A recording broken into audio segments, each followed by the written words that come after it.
저는 제일 밑으로 빠지는 건데 이렇게 여기에 넣었네요. 조금 순서는 틀렸어요. 순서가 틀린 것도 조금 실무에서 문제가 되나요? 글쎄요, 변호사가 있는 경우에는 말은 안 되는 경우이죠. 예, 변호사 있는데 이렇게 쓰는 경우는 없거든요. 판사님이면 이걸 딱 받았을 때 네. 이거 AI가 썼네 이렇게 생각 들죠. 한눈에 알아볼 수 있습니다. 변호사님 요새 AI 발전이 진짜 엄청나더라고요. 어떤 사람들은 변호사님들이 끝났다, AI 때문에 전문직분들이 좀 위기의식을 느끼고 있는 것 같은데 현업에서는 어때요? 안 좋은 소식이죠. 제가 상담할 때 어떤 분이 이제 제가 네. 제미나이한테 물어봤더니 이렇던데 이런 말씀 하시더라고요. 그러면 약간 좀 네. 화나시죠? 답답하시죠? 답답할 때도 많이 있습니다. 그럼 좀 실무에서 느끼기에 근데 그 제미나이나 챗GPT가 알려준 답변을 보면은 좀 그래도 퀄리티가 괜찮나요? 저희 변호사들도 AI의 도움을 받기는 해요. 근데 저희가 쓰는 AI는 따로 있거든요. 근데 그게 이제 일반적인 챗GPT나 제미나이처럼 그렇게 공개된 AI들과는 다른 프로그램들이고요. 가끔 이제 상대방이 저희는 이제 변호사로 나가지만 원고 대리인은 변호사에 있지만 피고는 변호사 없이 이제 그런 걸 돌려서 직접 소송을 하시는 분들이 있어요. 있더라고요. 예, 굉장히 많은데 굉장히 법원에서도 난감해하는 경우가 많은 게 챗GPT랑 제미나이가 없는 판례를 꼭 있는 판례처럼 그럴듯하게 대답을 하는 경우가 되게 많아요. 뭐 서울고등법원 뭐 사건번호에서 되게 그럴듯하게 얘기하는 경우가 너무 많아서 법원에서도 그런 경우 이제 있는 판례냐 없는 판례냐, 없는 판례 제발 쓰지 마라 이런 이제 얘기를 많이 하고, 판사님들도 막 30장 쓰는데 거기 거짓 판례가 있으면 얼마나 분류하는데 굉장히 소모적인 에너지가 많이 들잖아요. 그래서 어떤 부분에서는 오히려 악영향을 끼치는 부분도 있는 것 같습니다. 오늘은 그러면은 이혼 고민을 하고 있는 제가 챗GPT로 이혼 소송을 하게 될 경우에 얼마나 좀 완성도가 있는지 현직 15년차 이혼 가사 전문 변호사의 입장에서 한번 리뷰를 해보는 시간을 가져보겠습니다. 제가 이혼 소송을 셀프로 하고 싶은데 어떻게 질문하면 될지를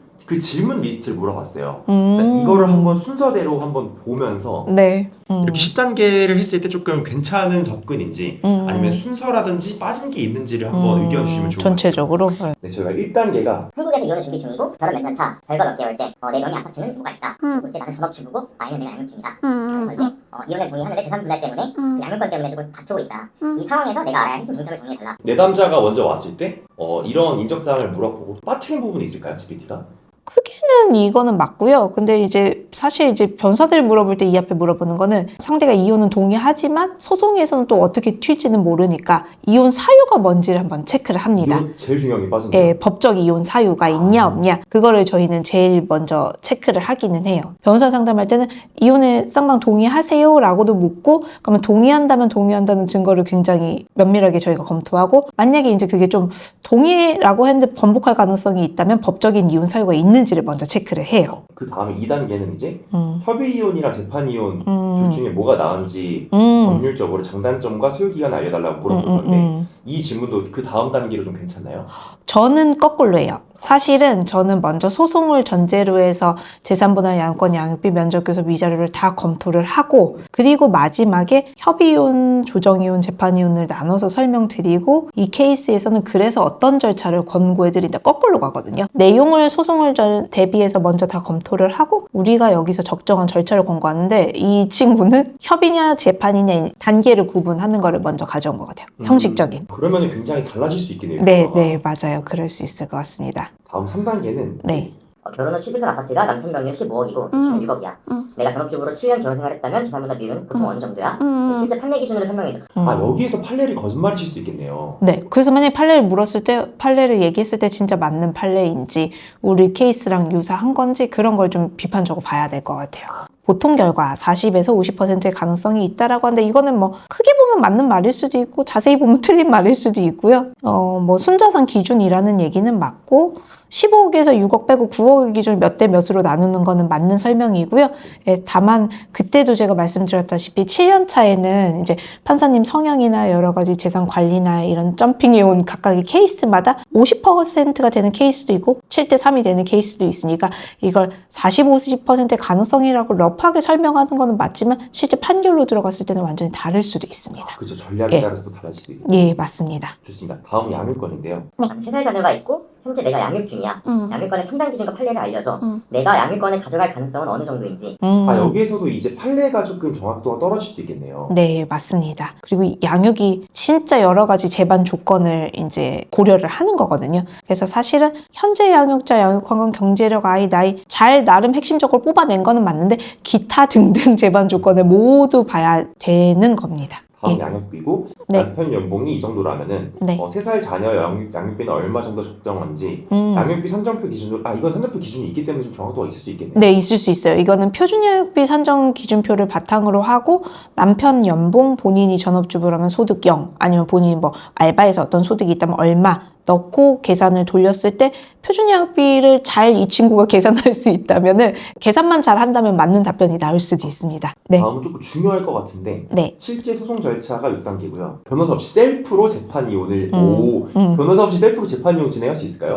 못할 거는 아니지만 만약에 이제 이 부부가 재산 분할도 그렇게 쟁점이 크지 않고 나눌 재산이 좀 적다던가 결혼한 지 얼마 안 됐다던가 아니면 재산 분할이 아예 없는 케이스도 있고요. 그런 경우는 사실 셀프로 이혼하셔도 될 것 같아요. 그런 경우는 재판까지 안 가잖아요. 협의로 보통 끝납니다. 아니면 양육권 분쟁이 치열하지 않은 경우 그런 경우는 셀프 재판 이혼도 가능하실 것 같지만 한 명은 이혼하고 싶은데 한 명은 이혼을 극렬히 반대한다거나 재산 리스트가 복잡하고 재산 분할에서 이견이 많은 경우 또는 양육권 분쟁이 치열한 경우는 꼭 변호사 도움을 받으시는 것을 더 권고는 해드립니다. 그 다음은 그래서 소장 작성이고 네. 예시를 작성을 해달라. 네. 내용에는 이혼, 재산 분할, 양육권, 양육비, 면접 교섭을 포함해달라. 네. 여기서 혹시 빠진 내용이 또 있을지. 네, 위자료 정도 빼고 나머지는 들어간 것 같아요. 그다음에 예. 증거 준비고요. 재산 분할과 양육권을 위해 준비해야 할 증거 목록을 알려줘. 등기부 등본, 대출 내역, 소득 자료, 뭐 어린이집 비록, 병원 기록, 양육 사진. 양육 사진도 중요한가요? 그렇게 중요하지는 않지만 객관적인 게 없을 때는 또 이런 사진들을 내기도 합니다. 맥락을 좀 설명드리기 위해서. 맞습니다. 협상 전략인데 네. 재판 전에 남편과 협상할 때 재산 분할과 양육비 협상 전략을 알려줘. 합의 이혼 한번 시도해 보라는 정도로 저희가 이해하시면 될 것 같습니다. 그리고 마지막으로 소송 예. 비용을 항목별로 예. 인지대 송달료, 서류 발급. 예. AI로 하면은 10에서 30만 원으로 끝낼 수 있나 봐요.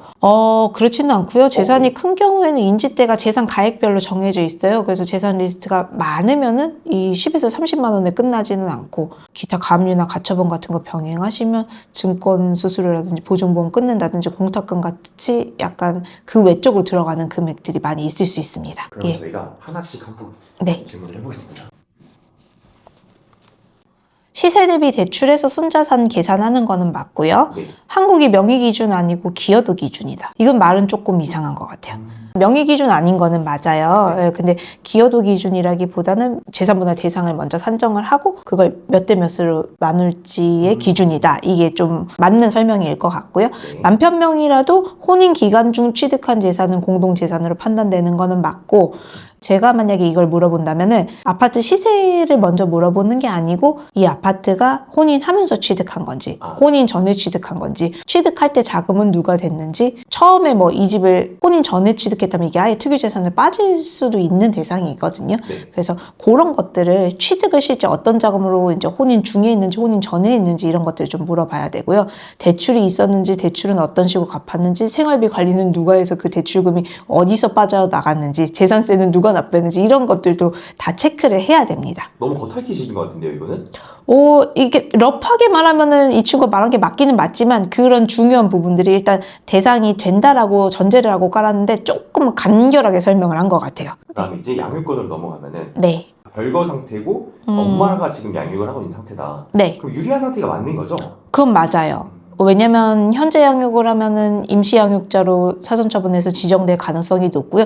그대로 사전처분에서 승소하면 그대로 쭉 가서 이길 가능성이 크거든요. 그래서 이거는 아주 간단히 본 거는 맞지만 결과적으로는 맞는 말입니다. 결과적으로. 예. 좋습니다. 양육비도 이제 그 표준 양육비 기준표 대략적으로 가져왔는데 네. 남편 월소득이 400만 원이면 약 80에서 100만 원, 500이면 약 100에서 120, 700이면 약 130에서 160 이런 식으로 설명해 주긴 했네요. 네, 표준 양육비 산정 기준표가 따로 있거든요. 네. 그래서 와이프가 소득이 없는 경우 이제 가정하에 남편이 400이면은 만 2세라고 본다면 400만 원 구간일 때는 한 109만 원 정도. 그다음에 500만 원 구간일 때는 124만 원, 600만 원일 700만 원일 때는 158만 원이어서 살짝 보수적으로 말해주긴 했네요. 네, 엄청 큰 차이는 아니지만 정확히 표를 보고 얘기한 거는 아닌 것 같습니다. 아이가 성인 될 때까지 집하는 거 맞나요? 네, 맞아요. 성인 될 때까지요. 그리고 아파트 거주 문제, 재산 분할을 할 때 아파트를 매각한 다음에 분할을 할 것인가, 아니면 남편이 집을 가져가고 현금을 지급을 한 것인가. 거꾸로 남편 명의인데 네, 내가 이제 집을 유지하고 상대방한테 돈을 주는 경우도 가능은 한가요? 가능은 합니다. 근데 다만 이렇게 명의를 바꾸는 거에 대해서는 양 당사자가 협의가 모두 됐을 때만 가능합니다. 판결에서는 이런 결과는 나오지 않아요. 소송으로 갔을 때는 2번, 조정으로 갔을 때는 1번 또는 2번으로 나오는 경우가 있고 협의가 된다면 3번도 가능은 한 가능성입니다. 거의 없는 케이스입니다. 그다음 별거 기간입니다. 별거 시점 이후의 재산은 분할 대상에서 제외가 된다. 이건 맞는 말인가요? 이거는 사실은 틀린 말이에요. 왜냐하면 별거가 엄청 장기간이 됐어요. 보통 판사가 이제 재산 분할할 때 어떤 그런 명세표를 내는 기준 시점을 정해주거든요. 근데 그 기준 시점이 다른 케이스에서는 거의 소송 제기했을 시점이에요. 근데 별거 2년 전에 했다 그러면 그 2년 전 시점으로 내주거든요. 그 사이에 막 엄청 은닉할 수도 있고 재산을 처분할 수도 있기 때문에. 근데 별거 3개월은 그냥 소장 접수 시로 보시는 게 좀 더 일반적인 케이스입니다. 예. 그 다음에 협의 이혼이랑 재판 이혼이 지금 상황은 협의 이혼 가능성이 높은 케이스다. 서로 이혼을 동의했고 큰 유책이 없다고 근데 얘가 말을 해버렸네요. 가정을 한 것 같아요. 그래서 원래는 그 체크할 때 처음에 이혼 사유가 뭐냐라고 시작을 해야 되는데 그건 그냥 없다라고 이 친구는 해석을 한 것 같네요. 그다음에 지금 단계에서 반드시 확인해야 할 것. 남편 재산 파악, 아파트 등기부등본, 금융자산, 주식, 퇴직금, 보험, 전세보증금, 부모 증여. 이게 다 도움되는 내용은 맞는데 아마 사적으로 알아보시는 게 힘든 경우도 많을 거예요. 남편의 인증서가 없다면 금융자산은 내가 확인하고 싶어도 뭐 자세히 확인은 어려우실 거고, 뭐 알고 계시는 건 아파트 등기부나 전세보증금 정도는 원래 알고 있으니까 그 정도는 확인이 가능하실 거고, 아는 데까지 알아보는 거는 도움이 되거든요. 근데 나머지는 모르면 결국에는 이제 소송 통해서 재산을 추적해야 되는 내용입니다. 그 추적하는 과정을 이제 변호사님들이 같이 대응을 해주시는 거죠? 네, 맞습니다. 그런 거를 숨겨진 것, 또 은닉한 거를 찾고 조사하고 하는 게 사실 재산분할 사건에서 변호사들의 제일 중요한 역할입니다. 그 과정에서 재판부를 설득하게 되나요? 통상으로 추적하는 거는 특별한 설득이 필요 없어요. 특별히 뭐 카드를 열어봐야 된다거나 5년 전에 우리가 A라는 부동산을 처분했을 때 이 통장을 봐야 된다거나는 일반적인 가이드라인을 벗어나서 추적을 하는 거여서 그런 거를 추적하고 소명을 요청하고 찾아낼 때는 특별한 설득이 필요합니다. 일반적인 그런 설득 필요 없는 재판부를 설득하는 그런 가이드는 변호인단이 없이도 셀프로도 가능한 부분인가요? 할 수는 있는데 그런 형식적인 게 뭐 맞춰서 금융거래 제출명령 신청하고 하는 게 굉장히 까다롭거든요.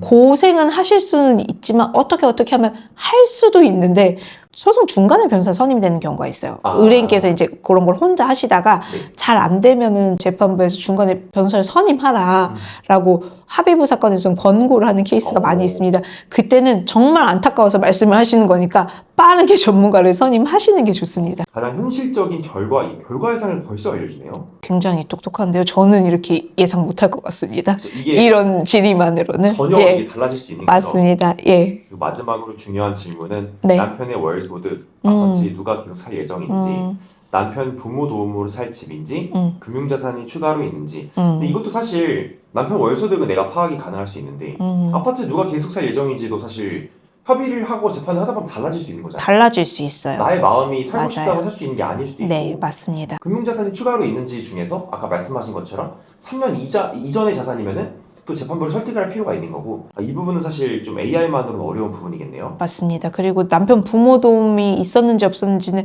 처음에 재산분할 30에서 50% 판단하기 전에 물어봤어야 되는 항목이에요. 저희 그럼 이번에는 챗GPT가 실제로 재판이혼의 소장을 작성할 수 있는지 같이 한번 리뷰를 해보겠습니다. 네. 이혼 등 청구의 소 맞는 말인가요? 이건 맞는 말이에요. 네. 원고, 이거는 뭐 피고, 네. 사건명, 뭐 이혼, 네. 뭐 그냥 이혼 이렇게 적으면 끝인가요? 간략하게 쓸 수도 있고요. 일단 원고에서 이름, 주소, 연락처. 저희는 소송 대리인이 들어가서 이제 변호사 연락처를 쓰고, 그리고 그걸 써요. 본적지.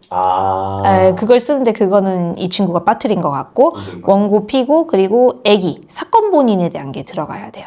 그것도 빠졌어요. 관할법원은 제일 밑으로 빠지는 건데 이렇게 여기에 넣었네요. 조금 순서는 틀렸어요. 그러니까 순서가 틀린 것도 조금 실무에서 문제가 되나요? 글쎄요, 변호사가 있는 경우에는 말은 안 되는 경우이죠. 아. 예, 변호사 있는데 이렇게 쓰는 경우는 없거든요. 예. 판사님이면은 이거 딱 받았을 때, 네. 아 이거 AI가 썼네 이렇게 생각 들죠. 한눈에 알아볼 수는 있습니다. 청구 취지는 원고와 피고는 이혼한다 제일 먼저 들어가는 건 맞고요. 그 다음에 이제 여기 사건 본인 나왔잖아요. 그게 위에 당사자에도 원래 올라가야 되는 거예요. 위자료 항목이 있으면 이 이혼 밑에 위자료 항목이 먼저 들어가거든요.